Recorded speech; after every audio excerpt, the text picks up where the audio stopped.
Olá, muito buenos dias. Vos habla el pastor Cleto Nunes de la Primera Iglesia Presbiteriana de Copiapó. Un saludo a todos los hermanos de la iglesia, a todas las personas, los amigos que nos escuchan desde lejos, desde cerca. La gracia del Señor sea sobre vosotros. Nuestro devocional de hoy día tiene como título Un antes y un después de la oración. Hemos estado hablando mucho sobre la oración porque creemos firmemente que la oración es absolutamente importante en estos días tan difíciles.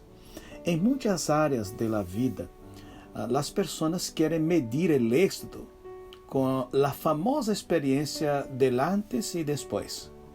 Antes de la carrera profesional y después de la carrera profesional.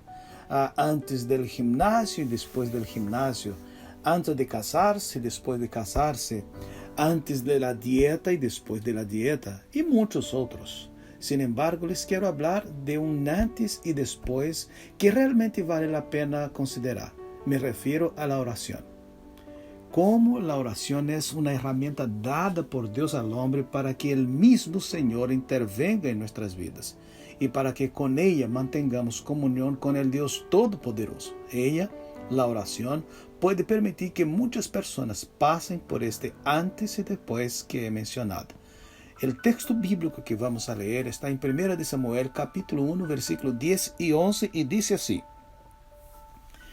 Ella, con amargura de alma, oró a Jehová, y lloró abundantemente, y hizo voto diciendo: Jehová de los ejércitos, si te dignares mirar a la aflicción de tu sierva, y te acordares de mí, y no te olvidares de tu sierva, sino que dieres a tu sierva un hijo varón, yo le dedicaré a Jehová todos los días de su vida, y no pasará navaja sobre su cabeza. Es interesante destacar aquí un detalle. Le voy a explicar un detalle importante antes de contar un poco, hacer un breve relato de la vida de Ana, esta mujer que oró acá en el texto. Dios nunca aprobó la poligamia. Dios nunca aprobó el tener más de una esposa. Sin embargo, en este tiempo que vivía Ana, las personas usaban este recurso que obviamente en la Biblia no tiene aprobación del Señor. Ana era esposa de Elcana. Si usted lee el capítulo 1 de 1 Samuel, usted va a comprender bien esta realidad. Y Elcana tenía dos esposas, Ana y Penina. Penina tenía y podía tener hijos normalmente, pero Ana no lo podía. Y ella sufría burla y bullying de la otra esposa de Elcana por esta razón. Y año tras año ella sufría por este problema.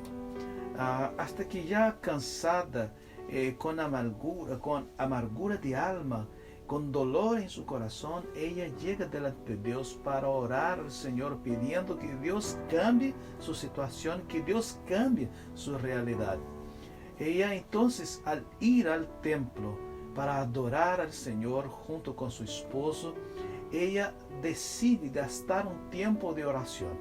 Y si nosotros notamos acá esta realidad del texto, antes de la oración, antes de gastar este tiempo, antes de derramar su vida delante de Dios, Ana tiene una realidad absolutamente complicada. Si nosotros miramos el texto, dice que ella estaba con amargura de alma. Ella estaba llorando abundantemente. Ella estaba deseosa de hacer votos porque ya no aguantaba el sufrimiento que tenía todos estos años esperando que por lo menos se acabara la burla y bullying de su competencia, por así decir. Es interesante notar que ella estaba orando al Señor porque ella estaba llena de muchos problemas. Ella estuvo delante de Dios orando insistentemente hasta que su corazón encontró paz. Vea el versículo 18. En el versículo 18, solamente después del momento que Ana encontró paz, ella se levantó de donde estaba orando para ir a su casa en paz. ella entonces deja incluso el sentimiento de rabia que tenía, la falta de paz que tenía, las dudas, incertidumbres que tenía, ella lo abandona y se le vuelve incluso el apetito. Se levanta, come, y se pone llena de ánimo y esperanza y se va a su casa. La insistencia es importante, la perseverancia importante en este momento. Y es absolutamente importante destacar, ella derramó su corazón delante del Señor, insistentemente, hasta que la gente y el mismo sacerdote comienza a observar por qué tanto demora esta señora delante del Señor. Ella entró en la presencia de Dios en oración y solo salió de ahí cuando su corazón tenía paz de que Dios estaba escuchando su súplica. Y note que aquí el antes y el después es absolutamente importante ser destacado, porque antes de este momento de oración, Ana tiene todas estas características que mostramos, pero después de su periodo de oración y después que Dios contesta su oración, literalmente, veamos lo que dice el capítulo 2, el versículo 1 y 2, dice, y Ana oró y dijo, mi corazón se regocija en Jehová, mi poder se exalta en Jehová, mi boca se ensanchó sobre mis enemigos, por cuanto me alegré en tu salvación. No hay santo como Jehová, porque no hay ninguno fuera de ti. Qué detalle interesante nosotros encontramos en este texto, en este después, y que Dios contesta su oración. Antes de la oración ella tiene muchos problemas. Después, luego, enseguida de la oración, ella ya tiene paz. Y cuando Dios contesta su oración, ella tiene gratitud. Sin embargo, es esta misma gratitud que hace con que Ana vuelva a la oración para dar gracias al Señor. Pero hay un detalle interesante notar acá, es que Ana no dice que se alegraba en su hijo, que se alegraba en el hijo que Dios le había dado. La alegría de Ana estaba en el Señor. La alegría de Ana estaba en el Dios que le había dado la bendición y no simplemente en la bendición que había recibido. El después, en este relato, lleva un momento de oración, pero ahora por pura gratitud, no por tristeza. Note que la alegría de Ana estaba en el Señor, como lo he mencionado.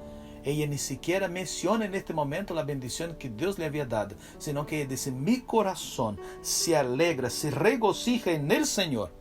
Y yo puedo ahora decir a aquellos que se burlaron de mí, que mi corazón se alegra en la salvación del Señor. Porque no hay Dios afuera de Jehová, decía Ana. Que esta sea su motivación, que esta sea la motivación adecuada para que usted con humildad delante de Dios, sea cual sea la dificultad que enfrenta, usted tenga esta intimidad con Dios en oración para después dar testimonio de la grandeza de Dios en el nombre de Jesús. Amén.